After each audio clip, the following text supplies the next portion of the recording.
pag mag-isa ka, nandiyan yung papasok lahat yung mga problema. Lalo na po ako na masyado akong binigay ko po ba yung puso ko sa pagtuturo. Kaya nung nawala, parang kalahati ng buhay ko yung nawala. Yan, yung pagbabayad ng bills po at lahat ng mga bayarin, yan po ay ginagawa ng aking asawa. Kaya nung nawala siya, hindi po ako talaga marunong. Napunta Paano ba yan gawin?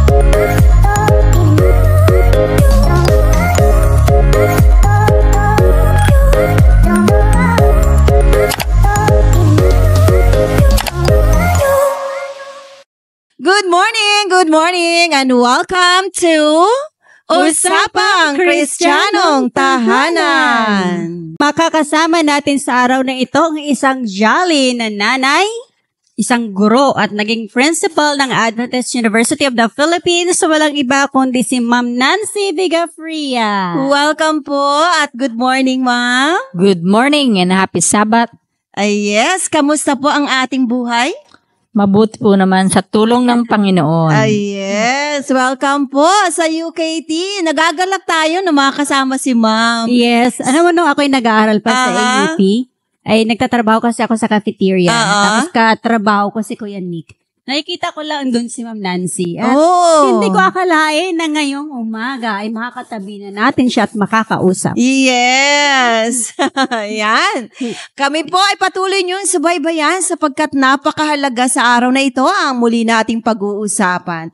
Sabi nga, aging often comes with health challenges. Tama po ba?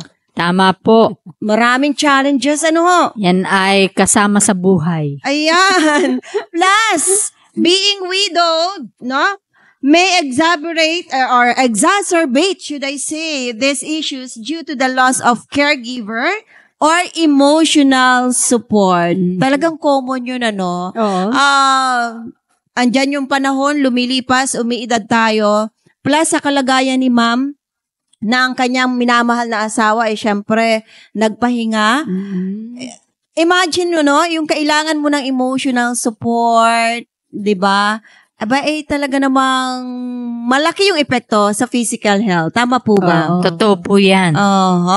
Lalo to, wala kayong ibang kasama sa bahay, Ma'am Nancy, ano? Bukod ng sa inyong mga anak, ano? Ayan.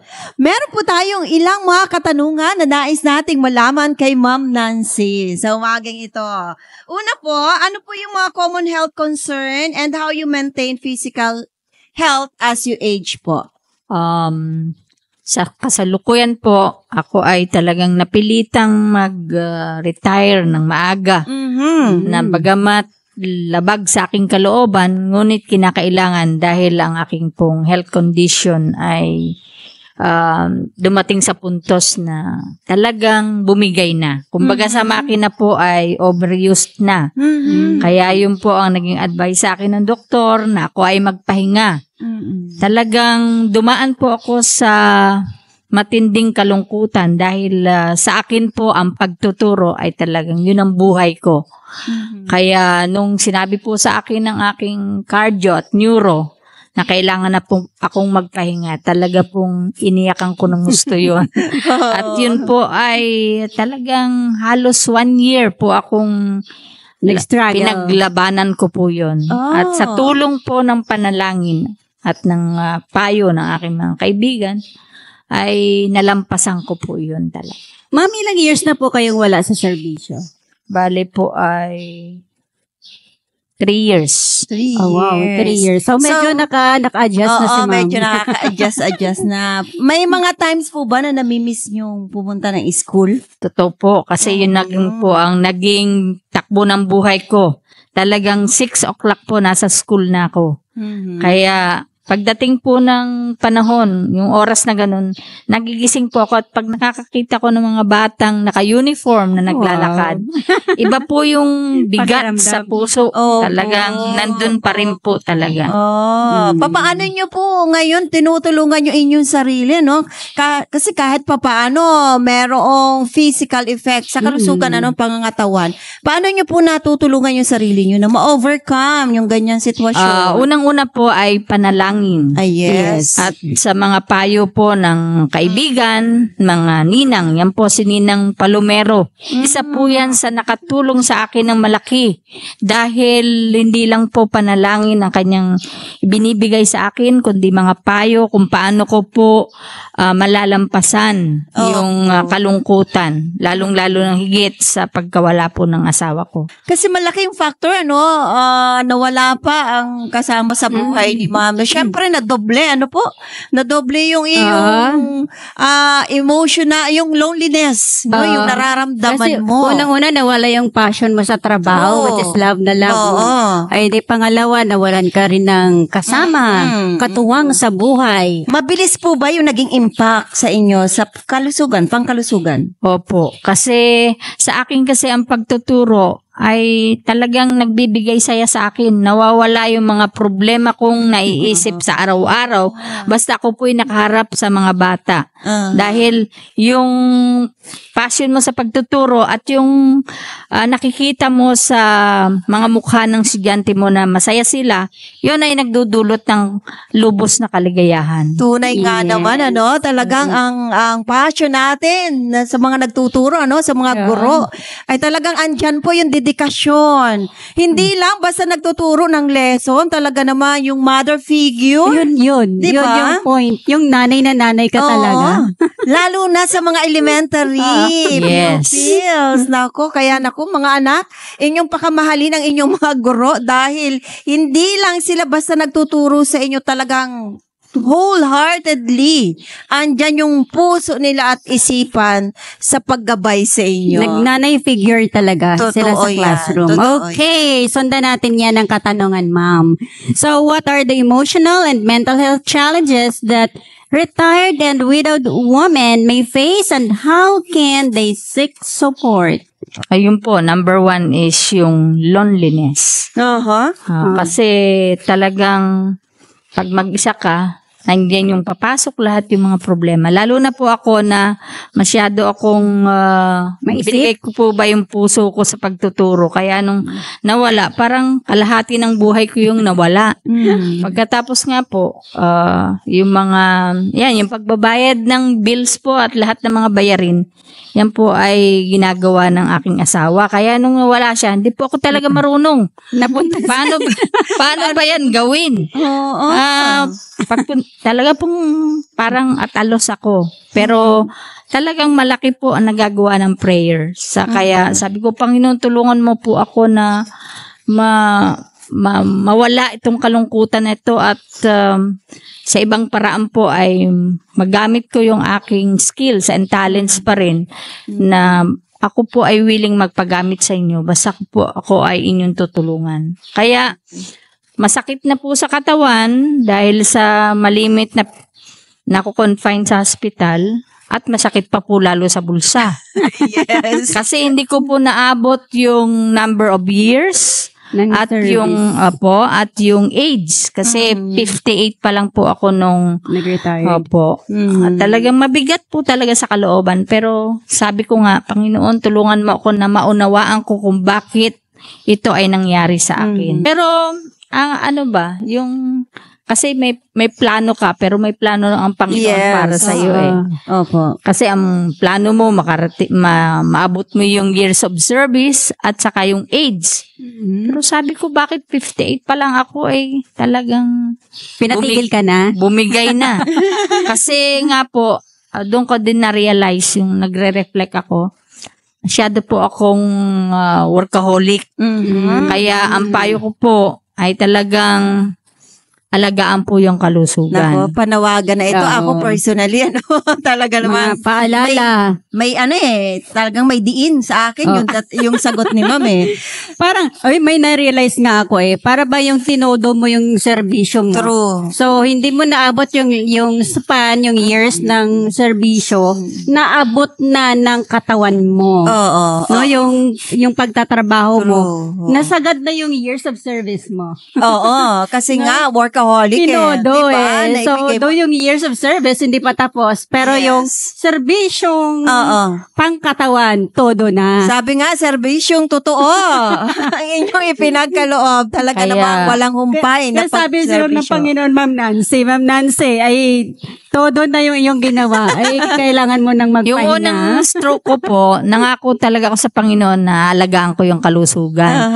Pero alam nyo naman, ang trabaho sa AUP, pag sinabing AUP, hindi lang po talaga trabahong kalabaw. Kung may mas masipag pa po sa kalabaw.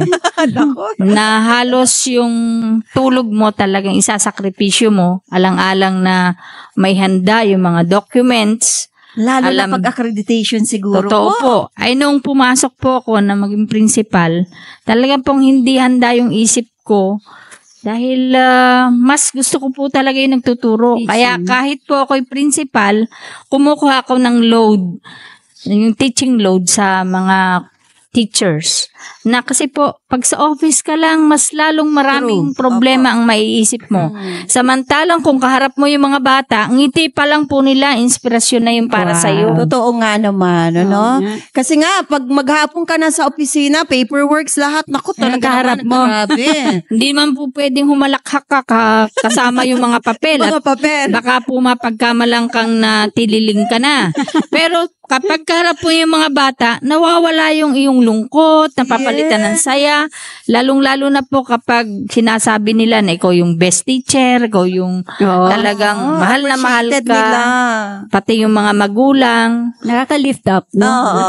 Diba? Nako. Ano po yung mga strategies for you to stay socially engaged and combat that loneliness po? Yun po, maging proactive po. Kayo po ba ay binibigyan nyo talaga ng time na, ang araw na ito dapat makalabas ako, makipagkwentuhan? Ngayon po, dahil mainit, yun po ay kalaban ng aking katawan. Pang-Amerika po yata ang aking katawan. Alas 5 po. 5 a.m. to 6 a.m. Talaga pong yan ay para sa mag-walking po talaga. Ay, nice. Gumagawa talaga si ma'am ng program. Naka-schedule po talaga yan. Kasi ang napansin ko po na ito'y nakatulong na malaki sa akin.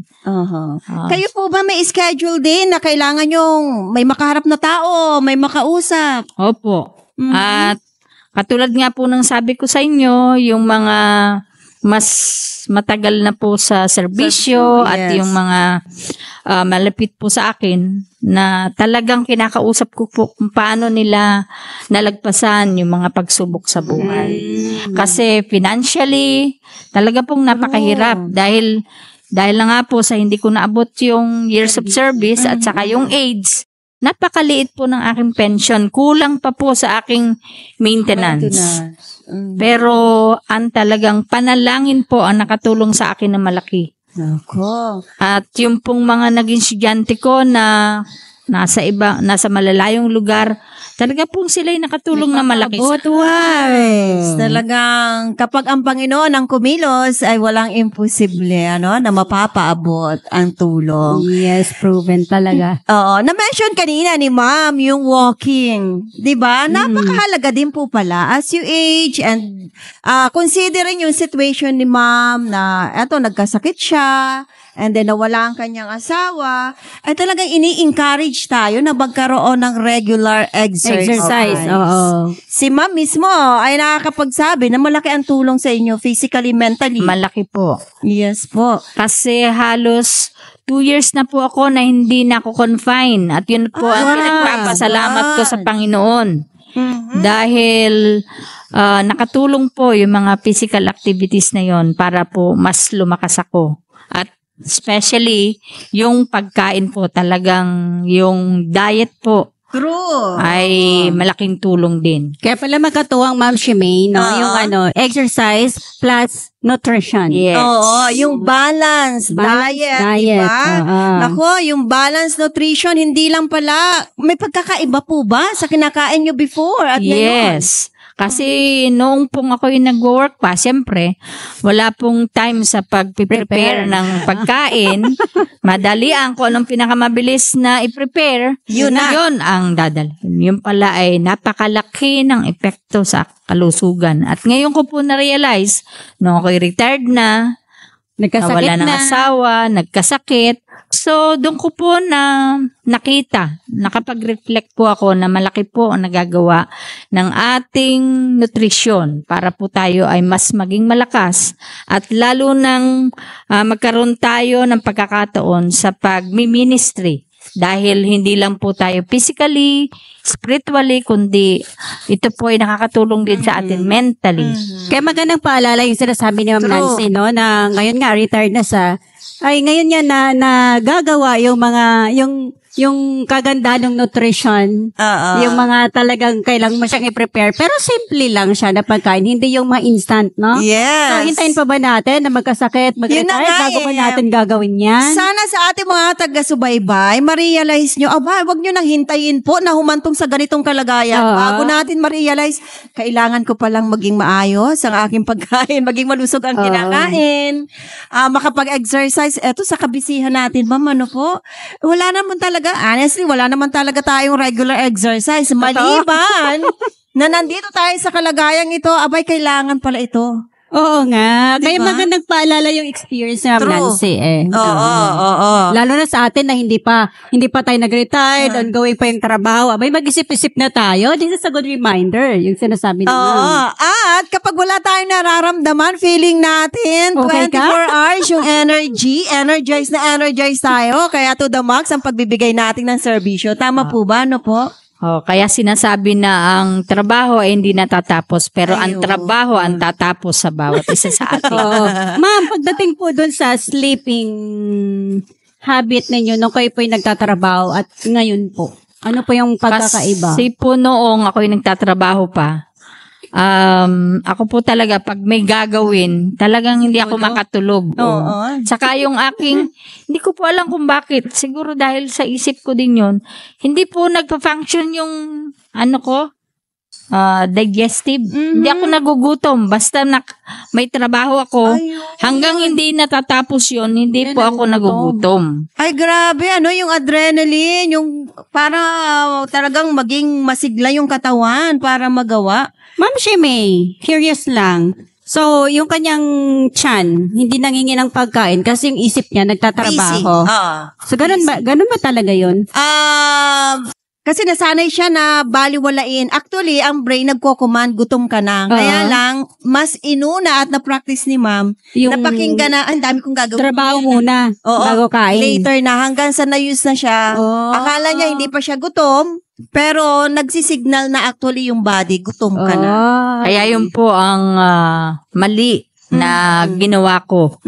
Na ngayon ko lang po na-realize. Kaya sa mga nakikinig po, inyo pong alagaan ang inyong kalusugan para po sa ganun, mas magamit natin yung ating buhay at oras para po sa ministry. So ngayon, ma'am, nakabawi na kayo ng tulog? Opo. Nakakatulog naman po. Kasi may nakaset na po akong time. Dapat ganitong oras, tulog na ako. At wala na akong mga unnecessary duties na ginagawa. Kasi noon po ako yung nagtatrabaho pa, dahil merong kang boss, pag sinabi ng boss na ipasa mo, walang kailangan oras, ipasa. Opo, kahit po tutulog ka na, sinabing ipasa, di gigising ka, totoo yan. napipilitan kang gawin. Kaya na-use na po yung katawan ko na ang pinakamaaga ko pong tulog ay 12 or 1 a.m. Grabe, diba? Tapos magang gising. Opo. At nung pandemic, doon po ako nasagad kasi halos 1 oras lang po ang tulog ko. Kasi yung adjustment, Opo, kasi meron, ang problema po, meron kaming local, tapos international. Siyempre, pag international, iba-iba po ang oras sa bawat bansa. So, kailangan kang mag-adjust sa kanilang oras. Kaya yun po talaga ang na-experience ko na talagang grabe na talagang siguro sinabi ng Panginoon, talagang ito hindi nakikinig. Hindi sinusunod yung sang kalusugan. Kaya, birthday ko pa po nung ako ay na-stroke ng 3 beses na talagang bumigay po talaga ako. Grabe. Para siguro, ma'am, abuso na, no? Oo, abuse na talaga. Abuse na, no? Nawala na yung boundary mo, imagine, oras na ng pahinga mo, pero siguro, trabaho ma'am, mo na-imagine ko, may mga times na hihiga ka na matutulog, biglang nare-realize mo, ay, may kailangan pa palang gagawin, babangon ka na naman. At ito, hanggang sa nawala na yung antok. Kasi yung bed ko po, bed ko lang ano po yan, puro paper, saka mga libro. Kasi, yun nga sabi sa akin ng doktor, kasi hindi mo binigyan ng time yung sarili mo. Yes. Dapat ganung oras, alisin mo na yung mga books dyan sa katabi mo. Sabi ko parang, alam mo yung nagigising ka ng bigla na lang, ay may gagawin pa ako kasi on top ng aking pagiging principal, tuturo ako. So, kailangan ko mag-prepare. Ako po naman po yung tao na hindi po ako pwede na yung malilate sa pag-submit. Oo. Kasi may due date. Yes. Kailangan ahead of time. So, kaya po yun, na nadali din ang aking pagre-retire. Kaya po may nakuha akong leksyon doon sa sinasabi ni Ma'am Nancy. Kaya dapat pala, ang bedroom is bedroom. Oo, para makondisyon yung mind mo. Para pag oras ng tulog, wala kang nakikita gagawin. Kaya pag bedroom, tulugan lang siya. Kung sa bahay pala, dapat may specific room for work ka rin, no? Tapos dito yung rest. Para talagang mabibigyan mo yung sarili mo. Kung ano yung pagpasok mo kasi sa room na yon, talagang yung naka-mindset ka na, tutulog ka talaga. Aantukin ka talaga. Diba? No. Nako, isang napakalaking paalaala po ito sa atin lahat tayo, lalo na sa ating mga manggagawa. Ay pare-pareho tayo. Ako habang nakikinig, merong apps. Ako rin kailangan natin, habang pinapakinggan ko si Ma'am, talagang tinatamaan din. Kaya po yung mga katulad natin na mga guro, yung trabaho niyo po, talagang iwan nyo sa school, wag nyo dalahin sa bahay. Ayun. Kasi pag dinala po sa bahay, talagang mauobliga ka na gawin. Totoo po yan. Ay, nakangiti si Sir Billy. Nakangiti si Sir Billy. Yes. How much more yung meron kang managerial position, di ba? Ay, napakalawak din. Eh, dala-dala, hindi maiwasan Totoo po yun. Hindi maiwasang madadala mo hanggang sa bahay. So, nalulus na yung boundary mo. Pero kailangan po ng disiplina. True. Yun ang nawala po sa akin. Nawala yung disiplina ko sa sarili. Kaya pinakita po sa akin ng Panginoon na, tama na. Yes. Time mo na para mamahinga. At napakasakit po talaga na ikaw ay mamahinga ng hindi pa sa plano mo. Pero ang Panginoon ay masigit ang plano sa atin. Kasi God knows best. Yes. No? Yes. Sabi siguro pag ito'y pinahintulutan ko pang magtrabaho, mas malala ang mangyayari. Baka. Though, kailangan po natin ng mental stimulation through reading, yung mga learning new skills, engaging habits. Pero ito po ay part ng pagpapalakas sa atin ng ating brain, ng ating isipan. Pero to the point na iaabuso natin ang ating kalusugan, overwork tayo. Naku, mag-isip-isip po tayo. Dahil alam ng Diyos kung ito'y makakabuti sa atin or hindi, talagang gagawin ng Panginoon ang lahat ng paraan. Dahil sa pagmamahal niya sa atin, bagaman gusto pa nating magtrabaho, pag sinabi ng Diyos, anak, tama na. Tama na. Dahil inaabuso mo na ang iyong kalusugan. Wala po tayong ibang pakikinggan at gagawin, talagang makinig sa Kaya payo Ma'am ng Nancy, Panginoon. blessing in disguise. Opo. Yung early retirement niyo po. At yun po ay yung 1 Corinthians 10:31. Yes. Yun po ay isang reminder sa atin na whether you eat or you drink or whatsoever you do it to the glory of God. So, yun po. Kaya, ngayon po, dahil retired na ako, marami na akong time magbasa, mag-reflect. Kaya, ako po mismo sa sarili ko nakarealize na yung pong pag-aalaga sa ating kalusugan ay napakahalaga. Totoo po yan. Kaya sa aming mga taga-subaybay, kung sakali po kayo ay nasa ganitong edad o sitwasyon, o kayong mga anak na may mga magulang na nasa ganitong kalagayan, napakahalaga ng inyong paggabay sa inyong mga magulang. Baligtad na, no? Oo. Ay, kasi syempre, nasa ganitong kalagayan, kayo namang mga anak, tayong mga anak, abay, kailangan naman nating gampanan yung ating tungkulin para sa kanila. At alam nyo ba, napakahalaga din na magkaroon sila ng social connection. Wag na wag ninyong pagbabawalan na sila man ay makipagkwentuhan din sa ibang tao dahil napakahalaga yan. Diba? Kailangan nila socially na may kausap. Oo. No? And aside from that, syempre, matulungan na ma-manage yung stress na kanilang nararanasan. Yes, kasi minsan pag stress ka, minsan hindi ba siya ma-open dito sa family mo, sa loob ng iyong tahanan. Pero pag nakalabas ka, pag makita kang kaibigan, trusted friend, so nakakagaan ng kalooban pag meron kang kausap. And simply yung magkaroon ng regular exercise, nakakatulong yan, Ma'am Shibing, para ma-manage natin yung stress. Everyday naman meron po tayong stress na nararanasan. Pero syempre sa kalagayan kagaya ni Ma'am Nancy, mas higit yung stress na kanilang nararanasan. Kaya kung sino man ang nakakasama, syempre, kailangan tulungan din natin sila. Support. Oo, yung support. Napakahalaga, no? Tsaka dapat kung tayo man yung kanilang kasama, alam natin yung needs nila at kailangan nating intindihin. True. Yes. Napakahalaga din, kagaya ng na-mention ni Ma'am Nancy kanina, yung regular check-up para ma-monitor. Di po ba? Kanina nagkukwento si Ma'am doon sa kanyang mga check-up, napakahalaga yun. Kasi nga, sino mag-monitor? Sino makakasama para ma-check ito? Aware ka sa development or sa mga nangyayari physically. True. Not hindi lang physically, Yes. Emotionally. Meron akong isang curious sa katanungan kay Ma'am. Di ba sabi kanina, hindi siya sanayan, lalo na sa pagbabayad ng bills.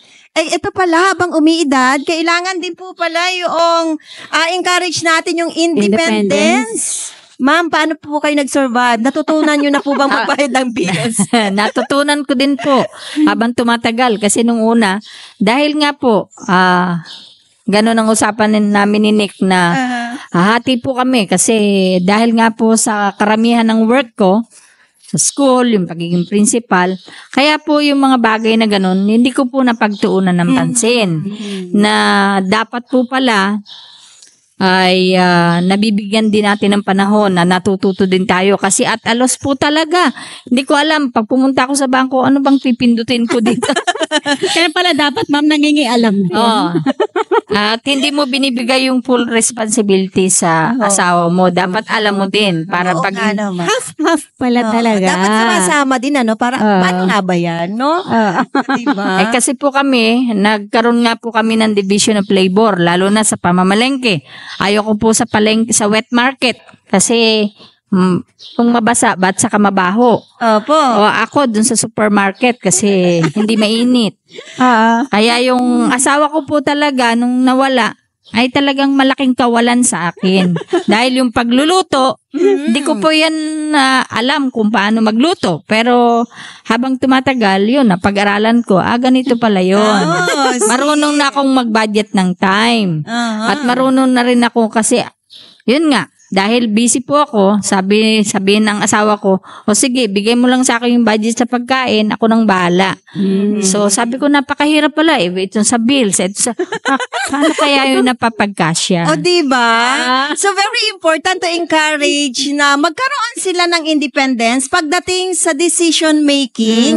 Kasi nga si Ma'am, pagdating sa decision making, sa pagiging principal, talaga namang naka-hands-on maganda. Siya doon. Naka-hands-on okay siya. na okay. Pero sa practical, kagaya halimbawa sa pagmamarket, pagluluto, kailangan din pala dito ng decision making. Ano nga ba aking lulutuin ngayong araw na ito?